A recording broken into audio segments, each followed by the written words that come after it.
পড়াশোনা শোনা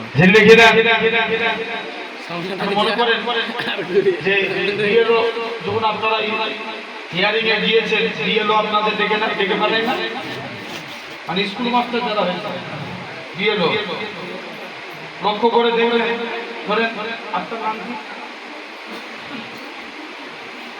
হাবিব কি? শেখ হাবিব। এখন উনি ওনাকে জিজ্ঞেস করছে আপনার নাম কি, উনি বলছেন শেখ হাবিব, কিন্তু কাগজে লিখছে হাবিব মোল্লা। দশটা ইনার না তা কথা বলে না, আরে জোর করুন ভাই, সারা লিখতে হবে, জোরে বলো। তার যে লিখছে তার, কিন্তু ভুক্ত হয় সাধারণ মানুষকে, ঠিক না? তাহলে ভুল করছে তারা, কিন্তু ভুগে সাধারণ মানুষ। যে লিখে দাও এগুলো পাগলামো ছাড়া আর কিছুই নয়। তারপরেও আল্লাহ আমাদের হেফাজত করে, আমাদের সকলকে, হিন্দু মুসলমান সবাইকে আল্লাহ এই মুসিবত থেকে হেফাজত করে। দেখবেন বিপদ যখন আসে, এই হিন্দু মুসলমানের রাজনীতি কিছু করে রাজনীতির নেতারা, কিন্তু হিন্দু মুসলমান পরস্পর ভাই ভাই, ঠিক বলছি না? শুধু আজ আপনার এই বাঁকুড়া ডিস্ট্রিক্ট বলে নয়, আল্লাহ সকল অহংকার করে আমি গোটা পশ্চিমবাংলার জমিনে ঘুরি, দিবেন পশ্চিমবাংলার বাইরে রাজ্য পর্যন্ত যাই, দেখবেন কিছু রাজনৈতিক নেতারা নিজেদের স্বার্থে এরা ধর্ম নিয়ে রাজনীতি করে, ঠিক না? বলুন কথা বলো, হচ্ছে না? কিন্তু আদেও জাস্ট আমি বোঝানোর জন্য বলছি, আপনাদের বাজারের নাম সালদিয়া বাজার, খুব ভালো তারা বুঝবেন। সালদিয়া বাজারে ধরেন, আমার কথা মন দিয়ে শুনেন, আপনারা অনেকে সালদিয়া বাজারে দাঁড়িয়ে আছে, একটা হিন্দু ঘরের যুবক, সে রোড অ্যাক্সিডেন্ট হয়েছে। আচ্ছা বলেন তো, যদি আপনি মুসলমান, আপনি কি দেখবেন ওইটা হিন্দু? আমি যাবো না, কথা বলেন, দৌড়ে যাবো না? আচ্ছা মনে করেন এক্সাম্পল ছেড়ে যান, কোন একটা মুসলমান ভাই অ্যাক্সিডেন্ট হয়েছে, আমার অনেকগুলো হিন্দু ভাইরা দাঁড়িয়ে আছে, তারা এসে এসে বলবে না যে এটা দেখবে আগে মুসলমান? তারা কি দেখবে? এটা মানুষ ভাই, জেনে রেখে দাও, মানুষত্বই হলো মূল ঈমান, জেনে রেখে দাও। তাহলে আমি একটা ছোট্ট আপনাদেরকে একটা কথা বলছি। এক ইহুদি, সে আল্লাহ রাসূলের জামানায় একজন ইহুদি নবীর মসজিদে, নবী যে মসজিদে ইবাদত বন্দেগী করে, সে মসজিদে সে ইস্তিনজা অর্থাৎ প্রস্রাব করে দিয়েছে। এখন কিছু কিছু সাহাবী রেগে লাল, মানুষের মধ্যে নরম গরম সব আছে তো নাকি? আরে কথা বলেন কেন? সব মিলিয়ে মানুষ। এখন কিছু ঠান্ডা, কিছু গরম। এখন কিছু কিছু সাহাবী বলছে ইয়া রাসূলুল্লাহ, অনুমতি দেন, ওর গর্দান নামিয়ে দেই, আমাদের মসজিদে এসে প্রস্রাব করবে। এটা তো রাগের বিষয়। আরে হানা না করো, বাস্তবকে বুঝুন ভাই, ওয়াজ শোনার জিনিস না, বুঝার জিনিস। কথা বলে না, বুঝার জিনিস। বুঝলে আবু বকর, না বুঝলে আবু জেহেল।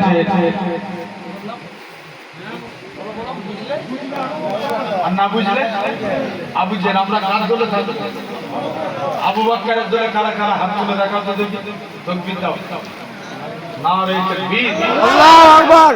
পীর মান, আপনারা পীর মানেন তো নাকি? সেলসেলার মানুষ তো, তোমার পীরের আওলাদ হাত তুলে তোমরা হাত নামিয়ে দিচ্ছ,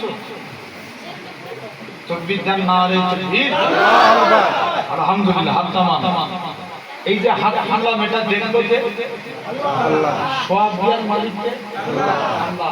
কিয়ামতের দিন যদি আল্লাহ এই হাত তোলা কবুল করে, জানবে এটাই নাজাতের ওসিলা হয়ে যাবে। জোরে বলো। মুসা নবী আল্লাহকে জিজ্ঞেস করছে, আল্লাহ আমি দেখতে চাই দুনিয়ার জমিনের সবথেকে গুনাহগার মানুষকে। আল্লাহ বলছে, মুসা ওই রাস্তায় দাঁড়া, যে প্রথমে হেঁটে হেঁটে আসবে সে হবে গুনাহগার। মুসা নবী বলছে, আল্লাহ আমি নেককারকে দেখতে চাই। আল্লাহ বলছে, মুসা ওই রাস্তাতে দাঁড়াও, যে রিটার্ন ফিরে আসবে সে হবে নেককার।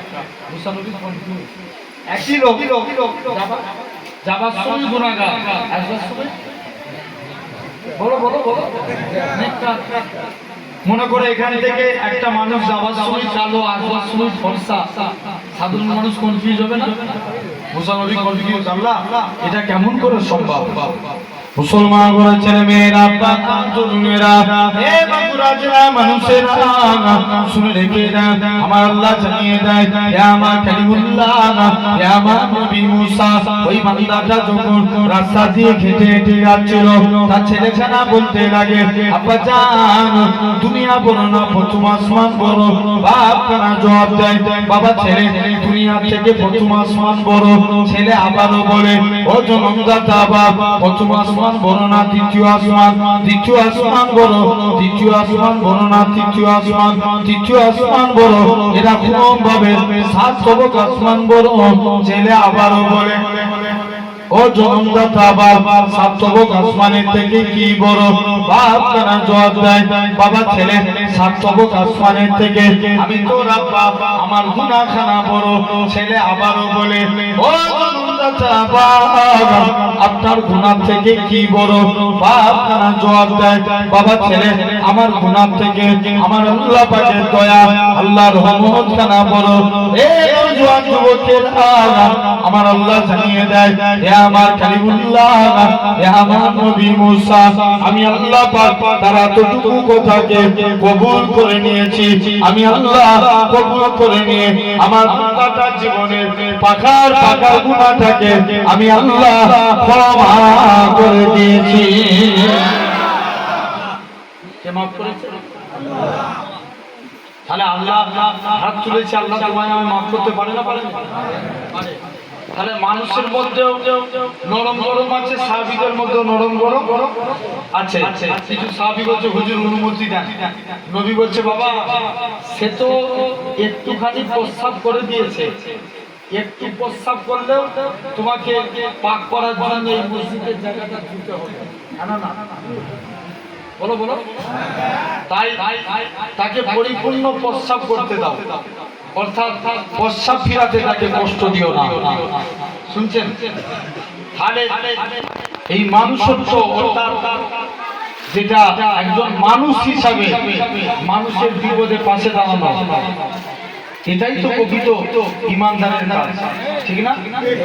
কথা বলেন না কেন? ভাইরা, আপনারা, তরুণেরা, কিন্তু তারপরেও দেখবেন আমাদের অনেক পেরেশানি করে এই এসআইয়ের নাম দিয়ে বলেন, জেনে রাখবেন এরা পাগলামো করলে এর একটাই ওষুধ, বারবার যদি কাগজ বিরোধ করে মার ছাড়া কোনো রাস্তা। কথা বলেন না কেন? জোরে বলো। যখন সুজা বলে ঘিরে উঠে না তখন তো শুনছেন আমার ভাইরা, আপনারা, তরুণেরা, লক্ষ্য করে দেখেন। তাহলে এখন বলো, খুব মন দিয়ে শুনবেন। আপনি সাধারণ চিন্তা করে দেখেন, ভাই আমাদেরকে হওয়া লাগবে ইমানদার মুসলমান। এখন বলো তো, ইসলামের সর্বপ্রথম নেতা কি?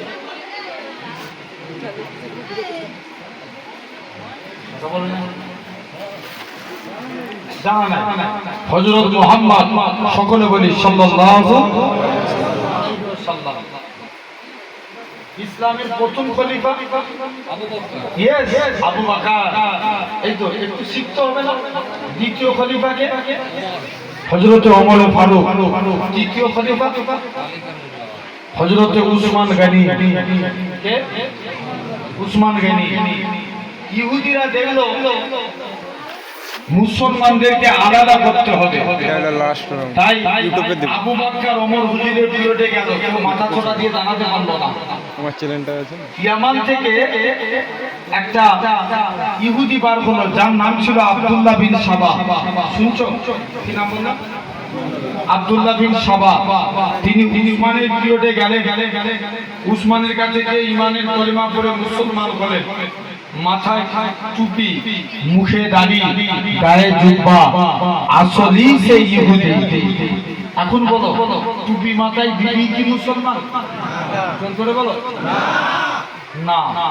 দেখবেন আমার সমাজে হয়, এই ভোটের আগে বা রমজান মাসে দেখবেন ইফতার অনুষ্ঠানে অনেকে টুপি মাথায় দিয়ে ইফতার করতে বসে। অনেক নেতা আছে না? বলো বলো বলো বলো। তাহলে মুসলমান জোর করে বলো না, ছেড়ে যান। যদি ভাবেন দাড়ি রাখলে মুসলমান, ইন্ডিয়ার টিমে কোনো 11টা প্লেয়ার খেলে, এর মধ্যে 8 জন দাড়ি রাখে মুসলমান। জোর করে বলো। খেলা দেখেন না আপনারা? আইপিএল চলছে তো, আইপিএল এর প্লেয়ার দাড়ি রাখেন না? আরে বলো না রে ভাই, আরে দাড়ি রাখলে মুসলমান না, ছেড়ে দাও। যদি ভাবো কুরআন পড়লে মুসলমান, কুরআন পড়েছিল গিরিশচন্দ্র বাবু, তিনি বাংলায় কুরআনকে ব্যাখ্যা করেছিলেন। ইতিহাস করে দেখো, তিনি যদি কুরআন না পড়তেন বাংলায় ব্যাখ্যা করতে পারতেন? তাহলে কুরআন পড়লে মুসলমান না, ছেড়ে দাও। যদি ভাবো নামাজ পড়লে মুসলমান, নামাজ পড়েছিলেন কবিগুরু রবীন্দ্রনাথ ঠাকুর, নামাজ পড়েছিলেন, তাহলে নামাজ পড়লে কি মুসলমান না? মুসলমান হতে গেলে আগে ঈমানের দরকার, আর ঈমান হলো আমার রাসূল। একবার জোরে বলো, আর জোরে হবে না, বলিয়ে দেখো। তাহলে জীবনে সবথেকে বেশি দিল থেকে ভালোবাসতে হবে নবীকে। আগে তোমরা চুপ করে যাচ্ছ কেন? জোরে বলো না, নবীকে। এই কিছুদিন আগে ইউপিতে আই লাভ মুহাম্মদ সাল্লাল্লাহু আলাইহি ওয়াসাল্লাম লিখা নিয়ে অনেক সমস্যা হয়েছিল।